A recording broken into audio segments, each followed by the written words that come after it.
Hi hello నమస్తే welcome back to A to Z వంటలు. ఈరోజు వీడియోలో హోమ్ మేడ్ పిజ్జా వితౌట్ మైదాతో సింపుల్గా హెల్తీగా ఎలా చేసుకోవాలో చూపిస్తాను.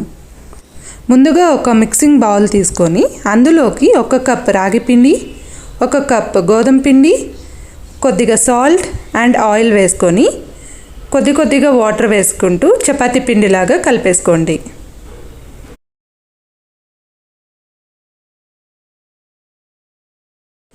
ఇలా కలుపుకున్న తర్వాత దీన్ని ఒక 15 మినిట్స్ పక్కన పెట్టేసుకోండి. ఇప్పుడు పిజ్జాకి కావాల్సిన వెజిటేబుల్స్ని కట్ చేసుకోండి.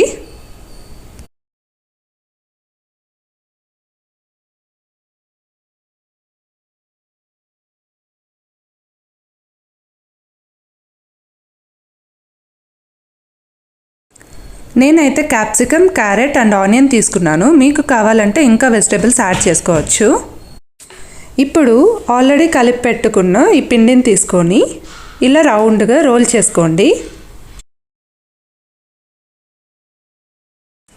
ఇలా రోల్ చేసుకున్న తర్వాత స్టవ్ వెలిగించి ఒక పాన్ పెట్టుకొని పాన్ హీట్ అయ్యాక కొద్దిగా ఆయిల్ వేసుకోండి.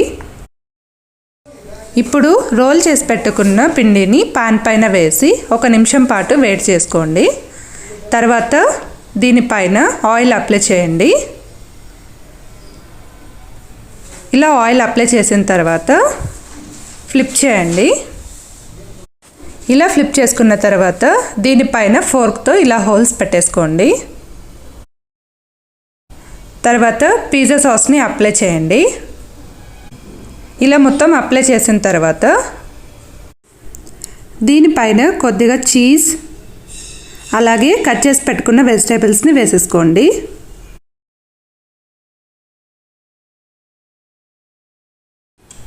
ఇప్పుడు మళ్ళీ కొద్దిగా చీజ్ అలాగే చిల్లీ ఫ్లేక్స్ వేసేసుకొని మూత పెట్టేసుకొని ఒక 15 మినిట్స్ సిమ్లోనే పెట్టి హీట్ చేసుకోండి. అంతే అండి, ఎంతో టేస్టీగా ఉండే హోమ్ మేడ్ పిజ్జా రెడీ అయిపోయింది. మీరు ఒకసారి ట్రై చేసి ఎలా ఉందో కామెంట్ చేయండి. ఇలాంటి మరిన్ని వీడియోస్ కోసం నా ఛానల్ని లైక్ చేసి షేర్ చేసి సబ్స్క్రైబ్ చేసుకోండి. Thanks for watching.